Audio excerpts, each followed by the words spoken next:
no texto que está em Mateus, Evangelho do Nosso Senhor Jesus, registrado por Mateus, no capítulo de número 7. À medida que você for encontrando Mateus capítulo 7, você pode dar glória a Deus, você pode ficar de pé, você pode exaltar o Senhor, amém? Mateus capítulo de número 7, a partir do verso 24. Mateus 7, 24. Opa, glória, glória a Deus, aleluia, amém, amém. Aqueles que não tiverem com o exemplar da Bíblia, você pode acompanhar aqui pela projeção no telão. Mateus capítulo 7, do verso 24 até o verso 27. Todo aquele, pois, que ouve estas minhas palavras e as pratica, será comparado a um homem prudente que edificou a sua casa sobre a rocha. E caiu a chuva, transbordaram os rios, sopraram os ventos e deram com ímpeto contra aquela casa, que não caiu, porque fora edificada sobre a rocha. Verso 26 e 27, vamos lá? E todo aquele que ouve estas minhas palavras e não as pratica, será comparado a um homem insensato, que edificou a sua casa sobre a areia, e caiu a chuva, transbordaram os rios e sopraram os ventos com ímpeto contra aquela casa, e ela desabou, sendo grande a sua. Agora que você leu em Mateus capítulo 7, você vai ler comigo em Lucas capítulo 6. Lucas capítulo 6, do verso 46 ao 49. É a mesma passagem, mas com a narrativa, com outros detalhes. Então veja comigo aí, ó, Lucas capítulo 6, a partir do verso 46.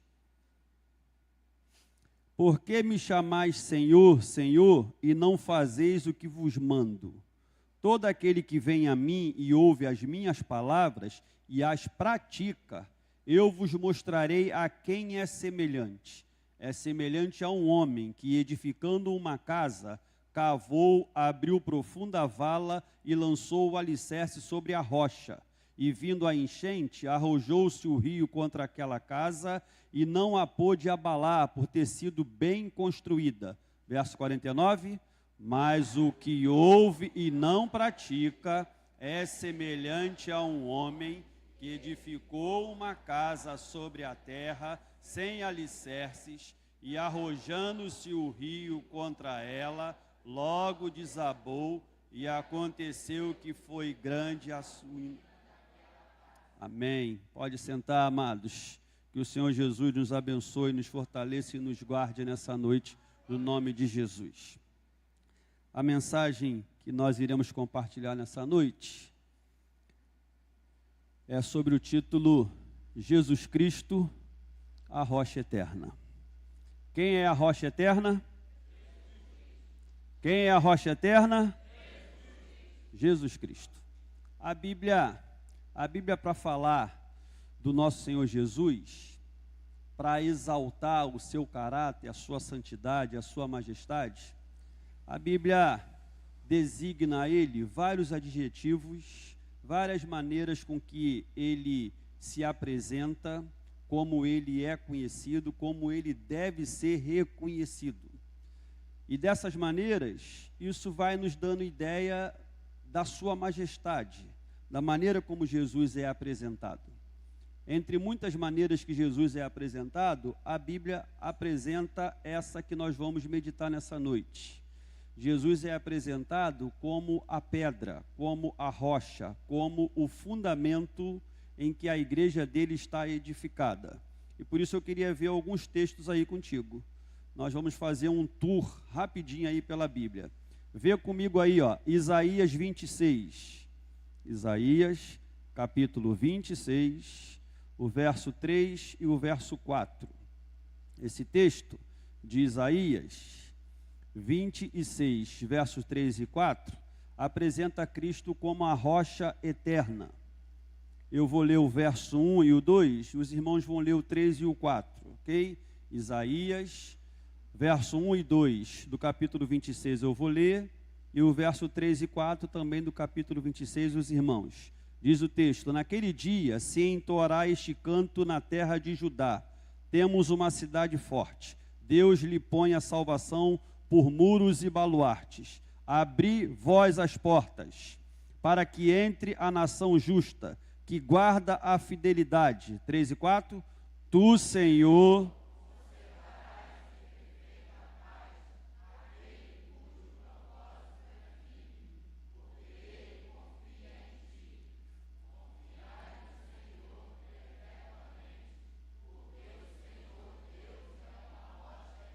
Jesus Cristo é apresentado como a rocha eterna. Agora vamos lá para o Novo Testamento novamente e vamos abrir na primeira carta de Paulo aos Coríntios, no capítulo de número 3, versos de número 10 e 11.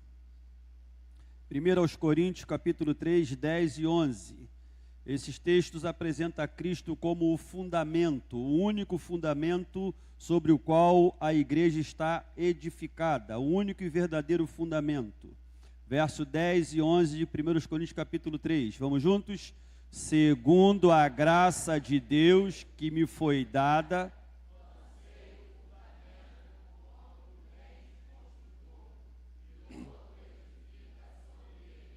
porém cada um veja como edifica, porque ninguém pode lançar outro fundamento além do que foi posto, o qual é Jesus Cristo. Jesus Cristo é o único fundamento. Jesus é o fundamento que foi colocado por Deus. Então, amados, nós precisamos estar ligados e antenados de que não existe outro fundamento. Aí mesmo na primeira carta de Paulo aos Coríntios, agora no capítulo 10, no verso de número 4, Jesus Cristo é a pedra espiritual. Vamos todos juntos? 10, 4. E beberam da mesma fonte espiritual.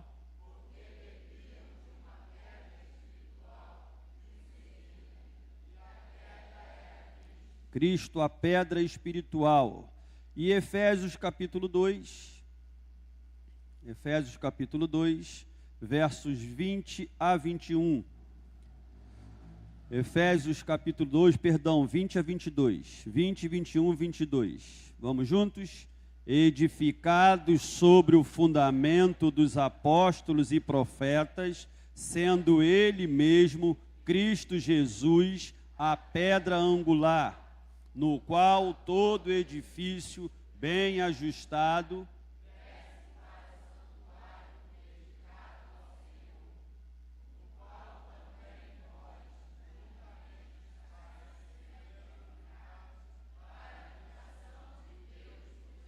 Isso. Esses textos, e teria muitos outros, mas estes já bastam. Esses textos falam que, para a igreja, o fundamento é Jesus. Para a igreja, a rocha eterna é Jesus. Para a igreja, a rocha espiritual é Jesus. Para a igreja, a pedra angular é Ele. Então, é sobre Ele que nós devemos estar edificados. O texto de Mateus capítulo 7, dos versos 24 até o verso 27 que lemos, fala de construção. Jesus um dia pregando e aí terminando o sermão do monte, Jesus fecha o seu sermão falando sobre construção, falando sobre uma obra, falando sobre uma casa edificada. E Jesus falou, olha, primeiro que fique estabelecido, que aquele que ouve as minhas palavras e as pratica, é que serão considerados prudentes. Aqueles que ouvem a minha palavra e não as pratica, é que será semelhante ao insensato. Então, esse texto dá conta de que na vida espiritual há dois tipos de construção que estão sendo levantadas. Primeiro, a gente não pode de maneira nenhuma negociar o fundamento. Não podemos de maneira nenhuma negociar quem é o fundamento da igreja. O fundamento da igreja é Jesus e mais ninguém. O fundamento da igreja é aquele que morreu na cruz do Calvário e ao terceiro dia ressuscitou.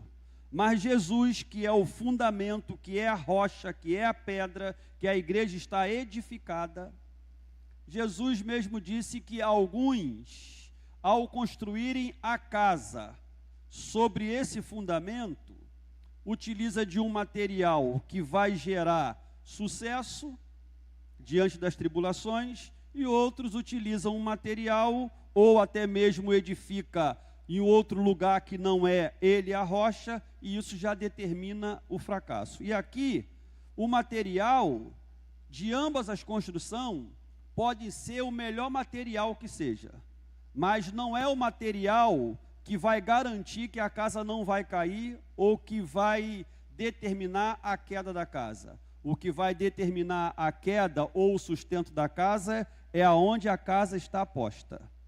A casa está posta sobre Jesus, que é o fundamento, então essa casa não cai. A casa está posta sobre o fundamento que é considerado areia, essa casa vai cair. E aí, o texto quando fala de, Jesus está falando aqui, todo aquele, pois, que ouve estas palavras e as pratica, será comparado a um homem prudente. O que é ser prudente? Prudente no nosso dicionário é uma virtude que nos faz prever e procurar evitar inconveniências e perigos. Ser prudente é ser alguém que tem cautela, que tem precaução, tem gente que age com sabedoria. Ser prudente é sinônimo de ser sábio. No texto que nós lemos, prudência significa literalmente inteligência, sabedoria e estar atento aos interesses, estar atento ao final. É você saber, eu vou construir e eu preciso construir sobre esse fundamento que é Jesus, por quê? Porque eu não estou olhando hoje, eu estou olhando lá na frente. Quem quer chegar no final da caminhada cristã, dá um glória a Deus. Só vai chegar no final da caminhada cristã aquele que prudentemente lança sobre o fundamento que é Jesus a edificação da sua casa. Então o prudente não pensa apenas no hoje, o prudente age hoje pensando no amanhã. O insensato, ele não pensa que existe amanhã. O prudente conta, se vier um vento nessa direção, isso pode trazer problema para mim. Se vier um vento mais forte, isso pode trazer problema para mim. Então, o que eu vou fazer? Eu vou lançar ali uma ferragem boa, eu vou lançar ali bases bem sólidas, e a base é bem sólida que é Jesus, mas eu vou lançar ali um material adequado, eu vou lançar ali alguma coisa que me dê realmente a garantia. Por quê? Porque inevitavelmente na vida irão vir momentos difíceis. Então o prudente, ele tem toda essa vertente, ele é um cara inteligente, ele é sábio, ele fica atento às dificuldades. E aí nesse texto, Jesus coloca que o prudente tem algumas características. Primeiro, o prudente é alguém obediente, porque diz o texto, todo aquele, pois, que ouve essas minhas palavras e as pratica, será comparado a um homem prudente. Quem pratica a palavra é obediente. Jesus manda perdoar, ele perdoa. Jesus manda ele ser fiel, ele é fiel. Jesus manda ele ajudar, ele ajuda. Jesus manda ele fazer a obra, ele faz. Então, o homem prudente, ele é um homem obediente. Tem gente obediente ao Senhor aí, dá um glória a Deus. Mais ou menos. Pode melhorar, né? O prudente é alguém obediente. O prudente, ele não é meramente ouvinte. O prudente pratica. E eu gosto mais daquilo que nós lemos em Lucas. Lucas, que nós lemos aqui, esse texto começa numa linguagem ainda mais clara, ainda mais profunda. Por que me chamais Senhor, Senhor, e não fazeis o que vos mando? Olha logo a lapada que Jesus dá, né? Jesus já chega logo com todo carinho, com todo amor, dando na canela.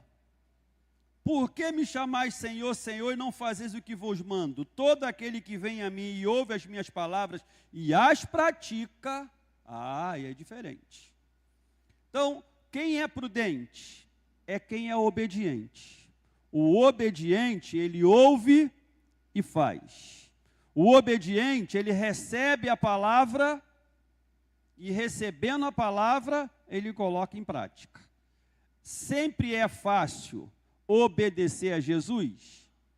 Amém ou não amém? Não amém. Nem sempre é fácil obedecer Jesus. Mas temos que obedecer Jesus, amém? Amém. Mas de vez em quando obedecer Jesus dói.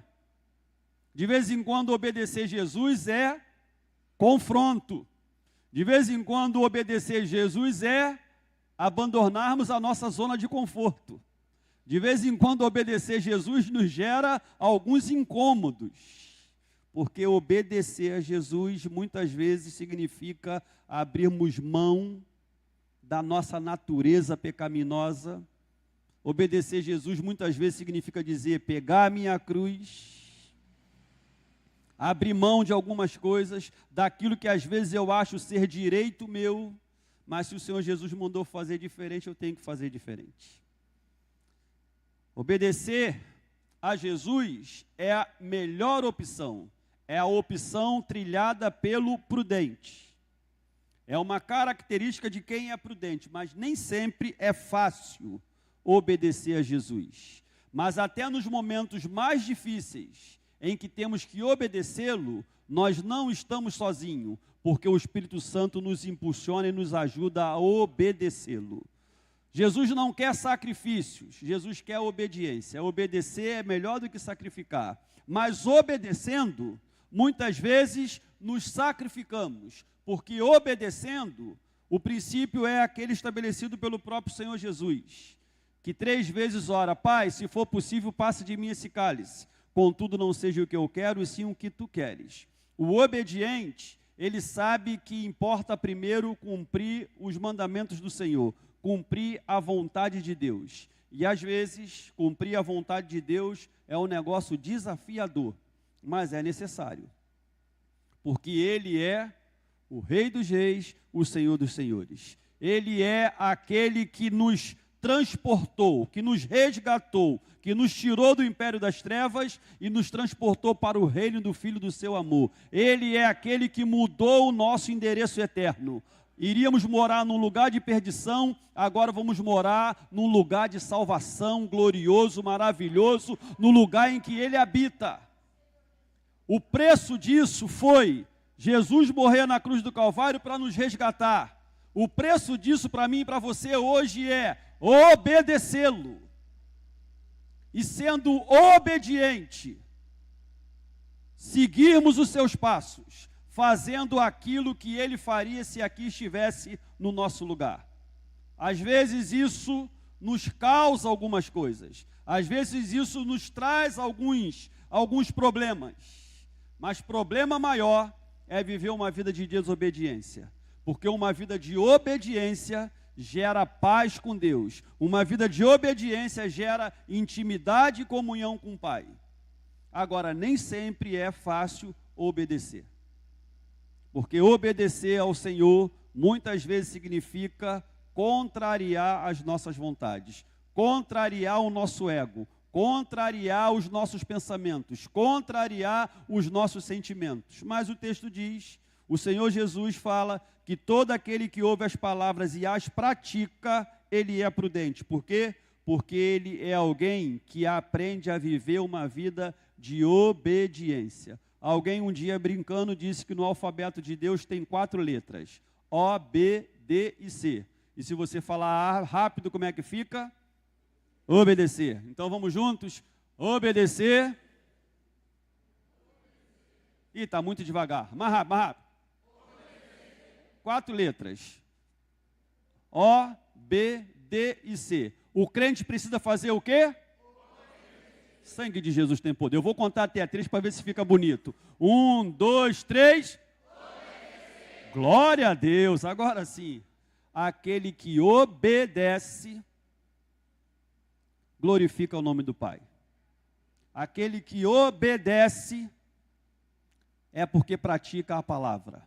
Aquele que obedece ele é prudente. Então, esse texto falando de quem é prudente, aponta como virtude daquele que é prudente a obediência. Segundo, o texto fala que aquele homem que é prudente, além de obedecer, esse homem, essa mulher, é conhecida por ter uma base sólida. Diz o texto: todo aquele, pois, que ouve essas minhas palavras e as pratica, será comparado ao homem prudente que edificou a sua casa sobre a rocha. Quem é prudente edifica a casa sobre a rocha. Isso significa dizer que quem é prudente, ele tem uma base sólida. Ele tem uma base inabalável. Ele tem uma base segura. Ele tem uma base que o sustenta. Quem é prudente não coloca a sua casa sobre qualquer fundamento. Quem é prudente não admite colocar a sua casa em outro fundamento que não seja a rocha eterna, a rocha espiritual, a pedra angular. Ele não coloca a sua casa sobre fundamento qualquer, ele coloca a sua casa sobre a rocha que é Jesus. Então, o prudente, que é aquele que age com sabedoria, que é aquele que está atento aos seus interesses, que é aquele que age com inteligência, além de ser obediente, ele não negocia a base, ele não negocia o alicerce, ele não negocia o fundamento da vida dele. O fundamento é Jesus. A sua vida está fortalecida, edificada sobre quem, meu amado? Sobre Jesus? Então dá um glória a Deus aí, crente.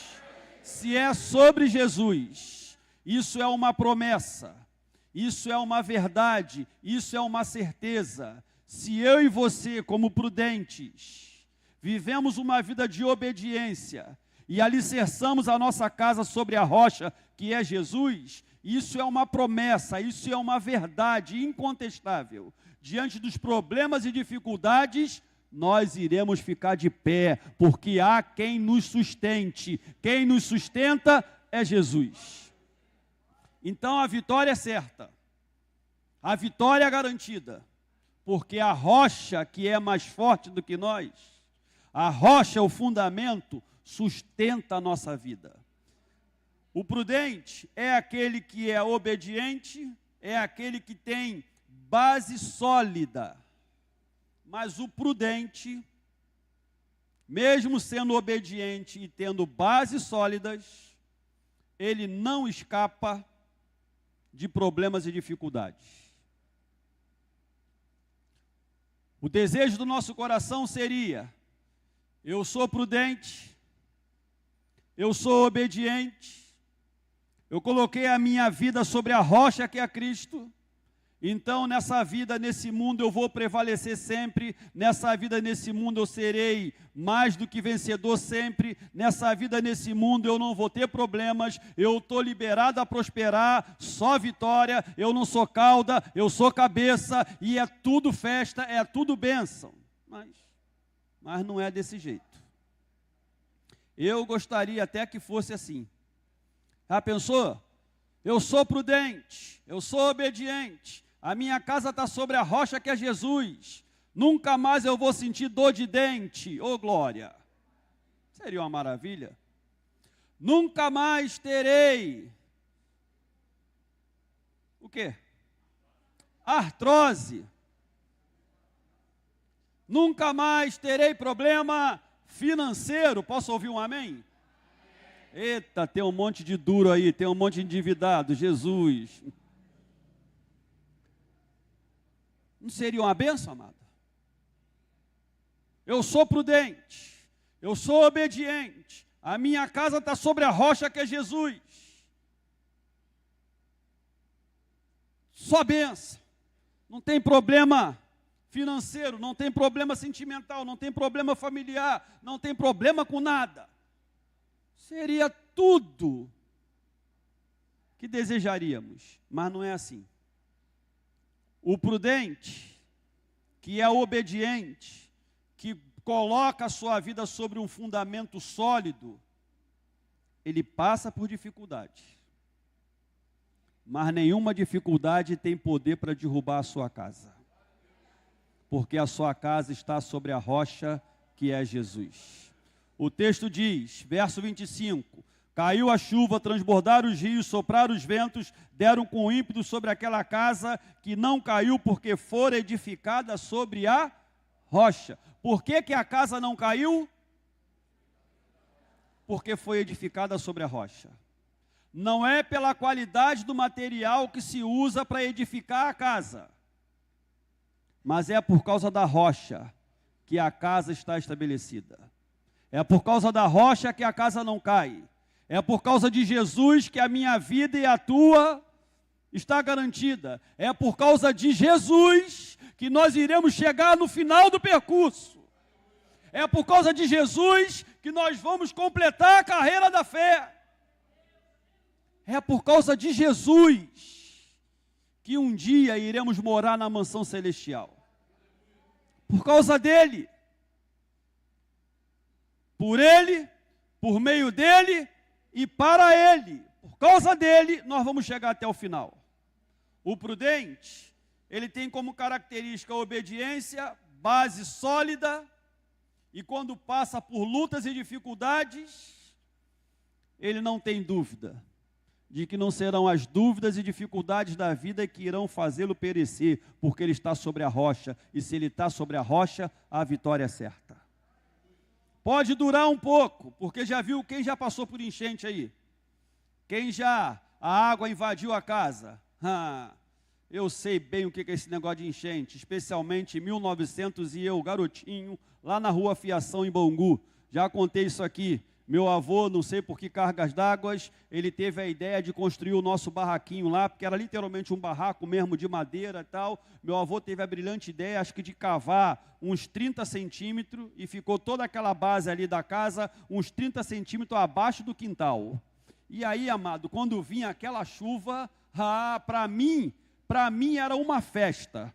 Por quê? Para completar o negócio, a cozinha ficava um pouquinho mais alto do que a sala e um pouquinho mais alto do que o quarto. Então era aquele negócio meio assim. Aí quando vinha aquela chuva, o que acontecia? A água do quintal, entrava tudo dentro de casa. E em determinado momento daquela chuva, aquela chuvarada boa mesmo, a casa lá ficava aqueles 30 centímetros de água. O que eu fazia? Naquela época magrinho, eu pegava a bacia da minha avó, colocava lá, trepava na bacia, pegava a vassoura e ia remando, ia lá, e fazia uma festa danada, todo mundo desesperado e eu lá brincando, o meu barquinho ia para um lado e para o outro, era uma festa, só faltava orar para poder vir mais chuva, para poder ficar ali brincando, um negócio terrível, passar por questão de enchente. E o que acontece? Quando finalmente a água desce, quando se joga fora, o que tem? Tem lama, tem sujeira, às vezes perde sofá, às vezes perde alguma coisa, perde geladeira, é aquele negócio horroroso, né? Mas aí, mesmo sendo aquele barraquinho, ele estava sobre um fundamento, e nisso meu avô tirou nota 10, só não teve a ideia de fazer a casa um pouco acima, ele fez a casa um pouco abaixo, mas o barraquinho não caía, o barraquinho ficava lá.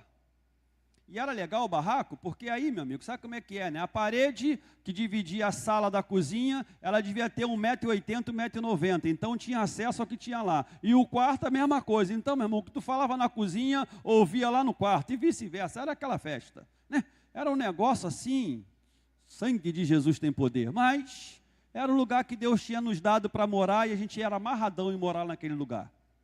Agora, quando bate a chuva, quando vem a enchente, gente, tem transtorno. Assim é na nossa vida. Às vezes, a enchente vem, a nossa casa não cai, porque ela está fundamentada, ela está edificada, ela está fortalecida no Senhor, mas as enchentes da vida, às vezes, quando ela passa, deixa um bocado de lama, algumas coisas fora do lugar. E é responsabilidade nossa o quê? Tirar a lama, limpar, arrumar, ajeitar, para colocar de novo aquela casinha habitável. Às vezes na nossa vida é assim, irmão. A nossa casa não cai, mas as chuvas, as tempestades, a dificuldade, tira algumas coisas do lugar, traz um bocadinho de sujeira aqui, ali e acolá. Algumas coisas, de repente, vai precisar de uma reforma, mas o importante é que a casa não caia. Já aquele que ouve a palavra do Senhor e não a pratica, diz o texto, ele é comparado, verso 26, a alguém que é insensato. Verso 26 de Mateus 7, e todo aquele que ouve estas minhas palavras e não as pratica, será comparado a um homem insensato. O que é esse homem insensato? Insensato, no dicionário, é alguém que não age conforme o bom senso, com a razão, alguém que não está em seu juízo perfeito. No contexto bíblico, na palavra grega que aparece, o insensato é alguém que age sem Deus. É literalmente um tolo, literalmente alguém que age sem discernimento espiritual. E aí, quem age assim, quem é insensato, quem age sem a direção de Deus, quem age sem discernimento espiritual, facilmente prefere edificar a casa sobre outro fundamento que não seja Jesus. Porque quem age assim, caminha sempre por aquilo que é mais fácil, por aquilo que é mais cômodo, por aquilo que não o tira da zona de conforto. E diz o texto, que esse que assim age, o insensato, ele é o oposto do prudente. O insensato, ele é conhecido em primeiro lugar pela desobediência. Porque diz o texto, e todo aquele que ouve essas minhas palavras e não as pratica, então o que ele é? Ele é um desobediente. Alguém que ouve as palavras de Jesus e delibera no seu coração em não obedecer. Ele é um desobediente. E quem desobedece é insensato. E quem é insensato está construindo sobre areia. Construindo sobre areia não se tem base sólida. Construindo sobre areia, lembra aquela plaquinha lá assim? Ó? Perigo. Construindo sobre areia, o fracasso é inevitável. Disse Jesus, todo aquele que ouve, e o que é interessante, que seja o prudente, seja o insensato, ouvem as mesmas palavras. O prudente e o insensato têm acesso à mesma mensagem. O Senhor não faz distinção. Para o prudente prega uma coisa e para o insensato prega outra. Não, o Senhor prega a mesma palavra para os prudentes e para os insensatos. Os prudentes obedecem, os insensatos desobedecem. Os prudentes, doa o que doer, ele obedece. O insensato, ele não quer que doa nada, ele quer ficar no conforto, ele quer uma palavra que massageie o seu ego. Mas aí Jesus fala assim, não é assim, porque quem anda comigo precisa viver em novidade de vida. Ele fala para o prudente, ele fala para o insensato. O prudente obedece, o insensato desobedece. Em segundo lugar, aquele que é insensato é conhecido por fazer a sua construção no lugar mais cômodo possível. Ele faz a sua construção sobre a areia. Quem já cavou aí num terreno arenoso? Fácil de cavar, não é? Fácil. Você bota lá a chibanca, você bota lá a cavadeira, é uma beleza, é uma delícia cavar no lugar onde é só areia. Agora, de vez em quando, a gente pega um lugar para cavar que sangue de Jesus tem poder. Tem aquela tabatinga, tem aquele negócio que você pega a cavadeira, quando você bate, aquele negócio fica, fica tremendo, meu Deus do céu, a mão fica vermelha, cheia de calo, tu fica tonto, tu fica, meu Deus do céu, quem me colocou nisso aqui? Você vai pegar um lugar que é um terreno duro para você cavar, e não adianta você cavar 10 centímetros, 20 centímetros, você tem que cavar ali uma certa profundidade, você pede perdão até para o pecado que não cometeu, de tão difícil que é você cavar. Agora, quando é sobre areia, é uma facilidade, você cava que é uma beleza, vai cavar, ih, maravilha. E aí, chefe, tá bom? Aí se o chefe é insensato, tá ótimo, já vamos botar logo aí, vamos fazer logo o negócio que tá bom demais. E aí, meu amigo? Aí, vocês lembram aí de 1901 tempo atrás, alguns aqui nem nascido era, fizeram uma construção ali na Barra de Guaratiba, na Barra da Tijuca, e aí os prédios lá, o que o abençoado fez para poder poupar um dinheiro? O abençoado pegou a areia do mar para poder fazer o concreto. Então ia lá na praia, catava um bocado de areia, né? E aí botava no concreto e no negócio todo e tal. O que aconteceu? Uma tragédia. Aquele prédio lá caiu, uma tragédia, porque alguém usou o que não devia, e ainda assim, sem o fundamento adequado. O que é isso? Um insensato. A insensatez nos faz desobedecer e nos faz procurar as coisas mais fáceis. Diz o texto que todo aquele que ouve as palavras e não pratica, é aquele que não tem base sólida. E aí, amado, aquilo que também é o antônimo, é o contrário daquilo que vemos na vida do prudente, é que o insensato também passa por lutas, e as lutas são inevitáveis na vida do prudente e na vida do insensato. Na vida do prudente, as lutas vêm, mas ele permanece de pé porque Jesus o sustenta. Na vida do insensato, diz o texto, ele passa por lutas, mas sofre danos e consequências muitas vezes irreparáveis. Diz o texto, caiu a chuva, verso 27, transbordaram os rios, sopraram os ventos e deram com ímpeto contra aquela casa, e ela desabou, sendo grande a sua ruína. A tempestade vem para quem constrói a sua casa sobre a rocha, que é Jesus, como vem para aqueles que constroem a sua casa sobre a areia. A diferença está no final da história. Aquele que edifica sobre a rocha, que é Jesus, as dificuldades vêm, a casa permanece em pé. Aquele que edifica a casa sobre qualquer outro fundamento, a tempestade vem e grande é a ruína. Esse texto, Jesus está falando que quem ouve a sua palavra e é prudente, vai passar por dificuldade, vai passar por tribulações, mas vai permanecer de pé.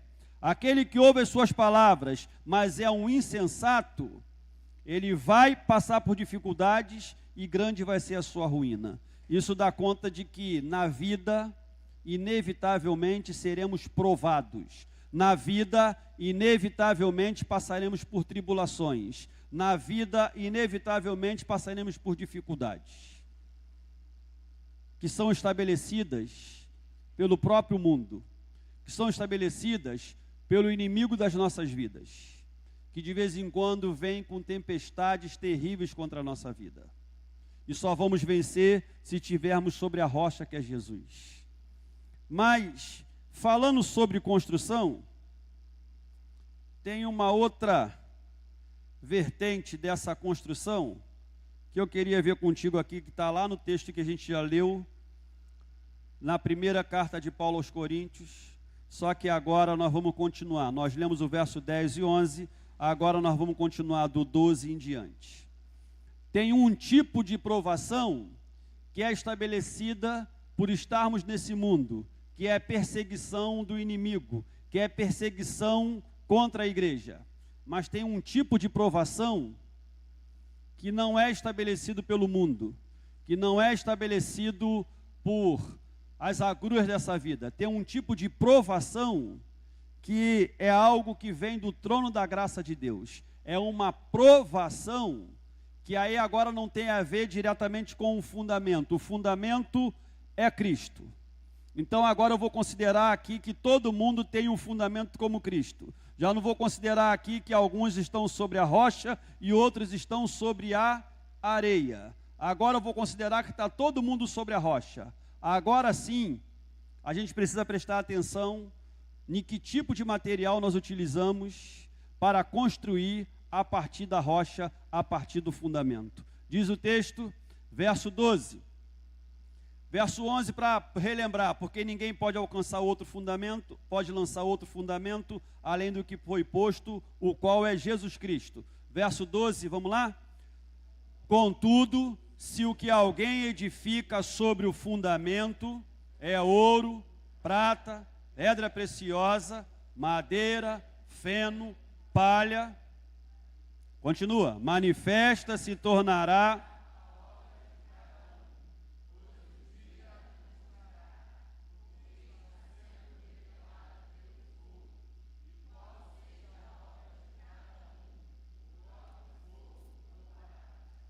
o insensato. Nesse contexto, ele constrói a partir da base sólida que é Jesus, com material inadequado. O prudente, diante dessa construção estabelecida aqui, é aquele que, sobre o fundamento que é Jesus, utiliza o material adequado. Se lá no que Jesus falou, insensato e prudente são conhecidos por construir em fundamentos diferentes, aqui a prudência e a insensatez está no material utilizado. E isso aqui tem a ver com ministério. Isso aqui tem a ver com vida em Cristo. Isso aqui tem a ver como que nós estamos construindo essa edificação para a habitação do Espírito. Diz Paulo, o que se alguém edifica sobre o fundamento é ouro, prata, pedra preciosa, madeira, feno ou palha, isso vai ser provado pelo fogo. Em outras palavras, o Senhor está dizendo, olha, Jesus é o fundamento, isso aí está claro, isso aí é inegociável, isso aí já entendemos, amém? Quem é o fundamento? E mais ninguém. Jesus é o fundamento. Agora, sobre o fundamento que é Jesus, nós precisamos, como prudente construtor, observarmos que tipo de material nós estamos utilizando para a construção dessa casa espiritual. Todo mundo que um dia teve um encontro com Jesus, recebeu de Jesus um ministério. Recebeu de Jesus uma vida nova, recebeu de Jesus uma comissão, ide por todo mundo e pregai o evangelho, recebeu de Jesus uma ordem, sereis minhas testemunhas em todos os lugares. Todos nós que um dia tivemos um encontro com Jesus, temos a responsabilidade de fazer uma construção a partir do fundamento que é Jesus. E diz o texto que essa edificação, que essa casa para a habitação do Espírito, ela vai ser provada pelo fogo. Se lá em Mateus o problema é água, é vento, é chuva, é rio transbordando, agora aqui é fogo. E fogo aqui tem a ver com o Espírito Santo. O Espírito Santo prova que tipo de obra nós estamos fazendo sobre o fundamento que é Jesus. O Espírito Santo é aquele destinado a nos provar. Tem gente que é obediente, que cumpre o chamado, mas no lugar de usar ouro, prata, pedra preciosa, utiliza madeira, utiliza palha, utiliza feno, que quando o fogo bate, rapidamente queima a obra. Nós precisamos, nessa edificação espiritual, que tem a nossa participação no que diz respeito ao que fazemos com os dons e talentos dados pelo Senhor, nós precisamos o tempo todo observar, ficar atento que tipo de material que nós iremos utilizar. Eu lembro aqui, há algum tempo atrás, fomos fazer a reforma do banheiro feminino, porque primeiro as damas, amém? Só ouvi a voz das mulheres. Primeiro as damas, amém? Amém? Glória a Deus. Primeiro as damas. Vamos fazer o banheiro feminino. Lembra como é que era o banheiro feminino? Muito bonito para 1900 e antigamente. Não é? Para 1900 e antigamente, o banheiro era 10. Para a nossa atualidade, o banheiro já não estava muito legal. Por quê? Porque o revestimento que tinha lá no chão, lá, conforme passava para um lado, passava para o outro, passava para o outro, e a mulherada entra e sai, já ficou aquele caminho. Já ficou aquele caminho assim, parecia o mar vermelho se abrindo, né? Era aquele caminho que já tinha lá. Então já estava inadequado, já não estava legal. Mas quando foi feito com amor, foi feito com dedicação e serviu muito bem. Mas isso em 1900 e antigamente. O tempo passou, vamos fazer uma reforma. E aí, vamos lá. Procura aqui, procura ali, faz orçamento aqui, faz orçamento ali, vê um negócio ali, vê um negócio, tudo muito caro. Caro. Jesus foi dando graça e de repente a gente vai num lugar e aparece lá um porcelanato bonito lá de 89 por 45. Opa, é agora, pá! Pegamos lá porcelanato, meu Deus, né? Enchi até a boca para falar porcelanato. Oh, que beleza. Fizemos lá aquele negócio bonito. E aí agora o revestimento da parede não pode ser qualquer cerâmica, não pode ser aquela avermelhada ou amarronzada por trás, porque aquilo dali tem uma sede danada, puxa água e depois fica tudo manchado. Tem que ser um negócio de qualidade. E aí nós vamos ver e procura no lugar, procura no outro, tudo muito caro. O sangue de Jesus tem poder, o negócio está muito difícil. De repente vai no lugar e eu vejo, eu falei, é esse. De repente aqui está tudo barato, sei lá por que está barato, um negócio que custava 60 e alguma coisa por 20 e pouco, eu falei, o que é isso? Jesus me sequestra, eu estou enxergando direito, o que é isso? Olha, aí vem para cá, beleza, vamos comprar esse. Quando eu chego lá na segunda-feira, o que estava 20 e pouco foi agora para 70, eu falei, sangue de Jesus tem poder. Mas aí, todo mundo murcho, todo mundo triste, 70 não dá. Vamos para um lado, vamos para o outro, vamos para um lado, vamos para o outro, vai para lá, vem para cá, e de repente vamos parar em Realengo. Quando chega em Realengo, aquele mesmo revestimento que ali tinha descido e subido, lá estava naquele preço. Vamos embora comprar, compramos. Beleza, agora tem revestimento para a parede. Agora vamos fazer divisórias. Coloca tudo granito nesse negócio. E vamos que lá, e vem para cá, e vem para cá. E coloca espelho. A mulherada quer espelho. Então tem um espelho aqui bonito, tem outro espelho ali. E é um tal de clique para lá, de clique para cá. As mulheres não sabem como é que se vêem. Se vê pela lateral, se vê pelas costas, sei lá como é que é. É foto para tudo quanto é canto, né? Que negócio legal. Aí daqui a pouco surge alguém e fala, eu, hein? Que necessidade é essa? Parece até banheiro de shopping. Podia fazer um banheiro muito mais tranquilo, muito mais barato, muito mais não sei o quê. Sangue de Jesus tem poder. É aquela gente que dá tchau assim, ó, tchau, de mão fechada. Fizemos o banheiro, contrariando uma meia dúzia, mas o restante tudo feliz da vida. A mulherada então, numa felicidade só, que banheiro legal, que banheiro bacana. Fizemos um banheiro maneirão para a mulherada, que serve até de inspiração para outros que vêm aqui tirar foto do banheiro para poder tentar reproduzir, legal. Como é que é na nossa casa? Se você tem, e não é, coitado da vaca, não é mão de vaca, né? O que você faz? Você vai comprar, não é o que é melhor? Eu não tenho o carro que eu gostaria, mas eu tenho o melhor que o meu dinheiro foi possível. Aliás, mês a mês, sangue de Jesus tem poder. Mas, queria ter algo, mas eu fui naquilo melhor do que era possível. Quando você vai fazer na sua casa uma obra, como é que você faz? Você vai comprar o melhor que é possível. Quando você vai no mercado fazer compra, o que você faz? Você compra o melhor que é possível. Não é? É assim. Quando você vai comprar uma roupa para você, como é que você faz? Se for como eu, tu quer o mais barato possível. Mas se for normal, você quer o quê? O melhor possível. É assim, amados. Tem gente que já está aí agora desesperado, está chegando o Natal, vou ter que comprar roupa, vou ter que comprar aquilo. Você vai comprar o melhor nas suas condições. Não é assim? Claro que é assim. A gente busca o conforto, a gente busca o que é melhor para a gente. No reino espiritual precisa ser assim. Nós precisamos fazer uma seleção daquilo que é o melhor para apresentarmos para Deus. O Senhor tem um ministério para mim e para você, mas infelizmente muitos de nós, muitas vezes, utiliza madeira, palha e feno para fazer a obra. E quando o fogo do Espírito se manifesta, rapidamente pega fogo e não sobra nada.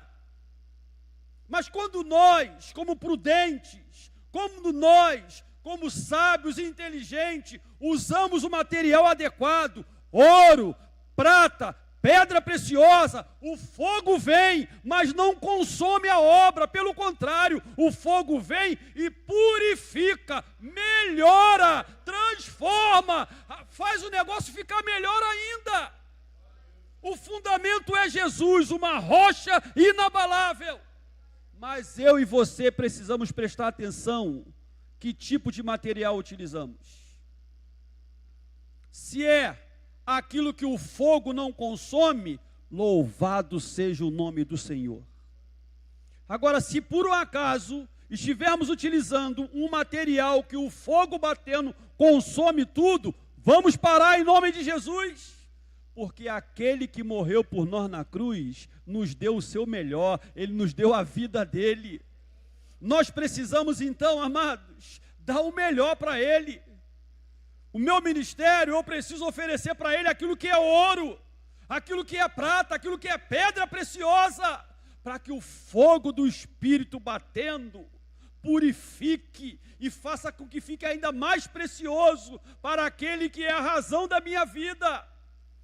O nosso ministério, aquilo que fazemos para Deus, tem que ser sobre essa perspectiva, meus irmãos. Porque Jesus morreu no nosso lugar na cruz do Calvário. Nós não podemos apresentar qualquer coisa. Nós precisamos fazer, eu vou fazer a melhor casa para o Espírito Santo habitar. Eu sou a casa. Quem é a casa, amada? A casa é você, a casa sou eu, a casa somos nós.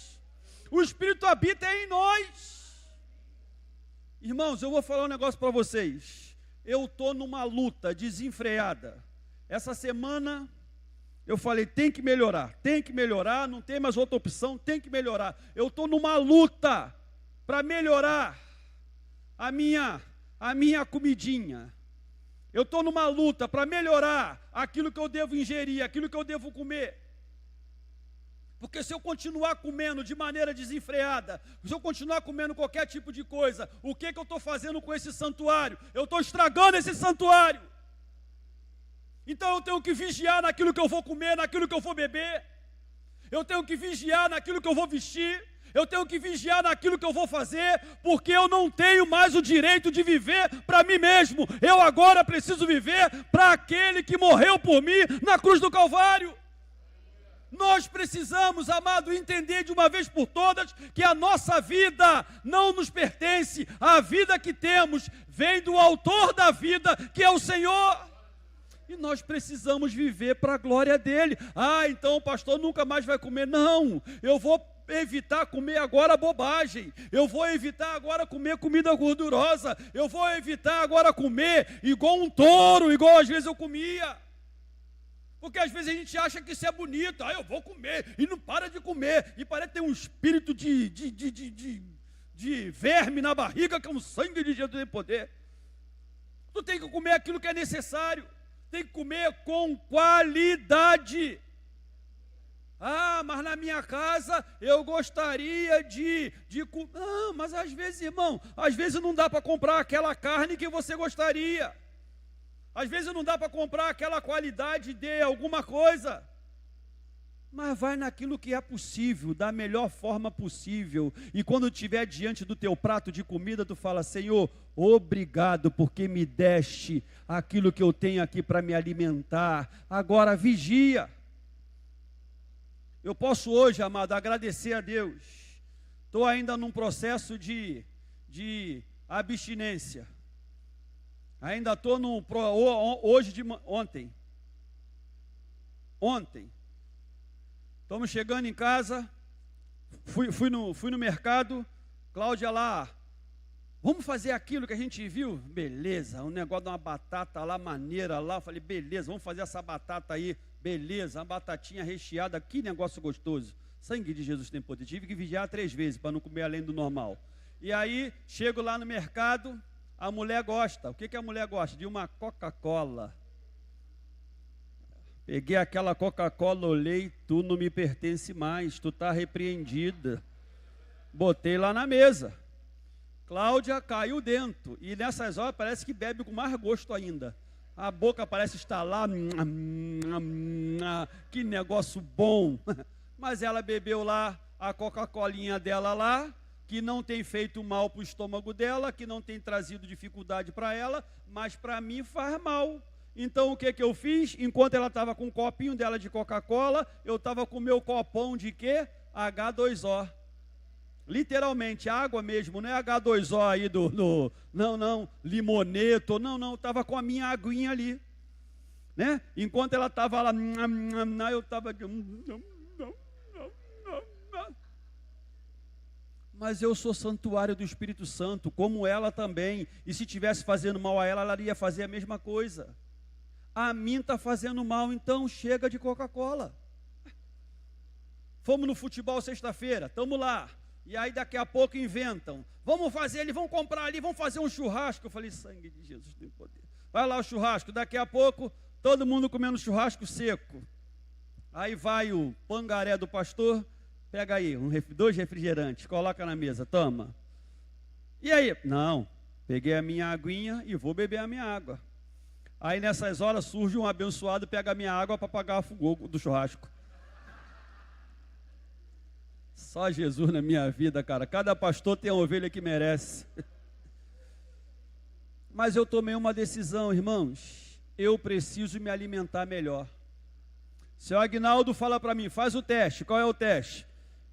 Junta os pés. Levanta o pescoço, olha para baixo. Tá vendo o sapato?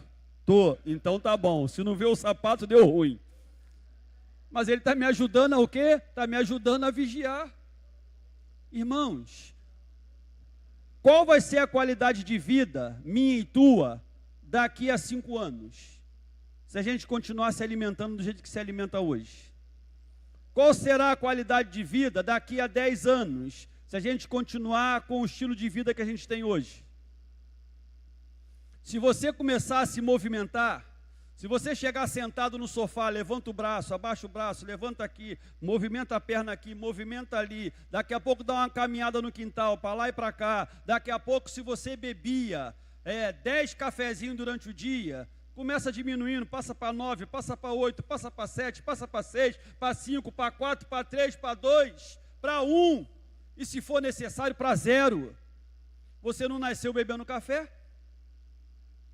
Você foi ficar com esse negócio de beber café toda hora aí, de um tempo para cá.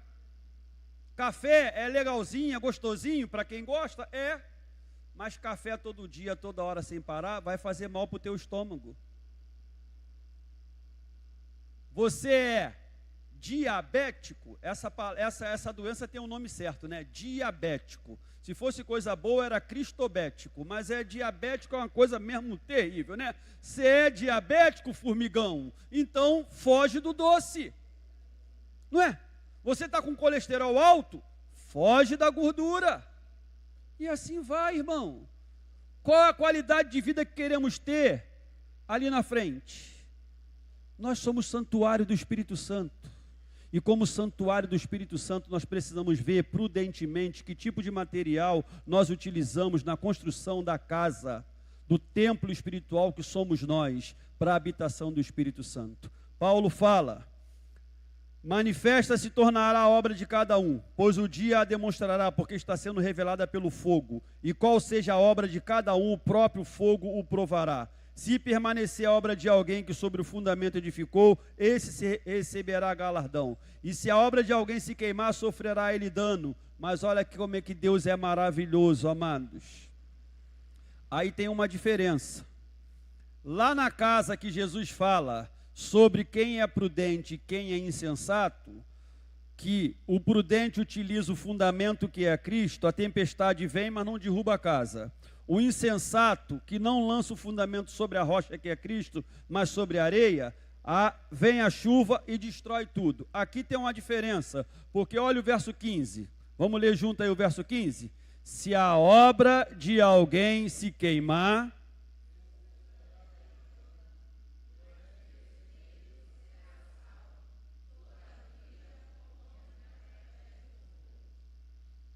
o Deus da graça e da misericórdia, ainda que fazendo a sua obra, alguns, ao invés de utilizar ouro, prata e pedra preciosa, mas utiliza madeira, feno e palha, o fogo do Espírito batendo, naquele que de forma imprudente utiliza o material errado, vai sofrer dano. Aquele que utiliza o material correto, o fogo vai purificar e vai melhorar. Mas aquele que porventura tem utilizado o material equivocado, diz o texto, se a obra de alguém se queimar, ele vai sofrer dano. Mas esse mesmo será salvo, todavia, como que através do fogo. Tem gente que vai chegar naquele grande dia, vai receber galardão atrás de galardão. Tem gente que vai chegar naquele dia, vai receber. Nós fomos chamados para fazer o melhor. Nós fomos chamados para fazer aquilo que glorifica o nome do Pai. Mas a misericórdia dele é tão grande que ainda vai ter gente que, mesmo não tendo obras dignas para apresentar, ainda assim, com dano, ainda assim, alguém já disse que alguns vão ter uma mansão lá e outros vão ter uma casa mais humilde. Eu nunca vi isso na palavra de Deus, nunca vi isso, né? Alguns vão ter um casarão e outros vão ter um barraquinho para a água entrar e para poder na bacia. Não, eu não acredito nisso, não entendo isso nas Sagradas Escrituras. Mas a Bíblia diz que Deus não é injusto para ficar esquecido e do amor que evidenciaste para com o seu nome, pois servistes e ainda servis aos santos. Deus não é injusto. Aquele que faz a obra utilizando ouro, prata e pedra preciosa, receberá um tipo de galardão, um reconhecimento. Aquele que faz a obra do Senhor, não com toda a dedicação, vai sofrer dano. E pela misericórdia do Senhor, vai chegar lá. Mas de Deus não se zomba. Aquilo que o homem semear, é aquilo que o homem vai colher. Catuca teu irmão aí e fala assim: meu irmão, minha irmã, faça a obra utilizando ouro, prata e pedra preciosa, porque o nosso Senhor merece. E nós não queremos sofrer dano. Amém? Então fica de pé aí, amado, em nome de Jesus, e vamos adorar o Senhor.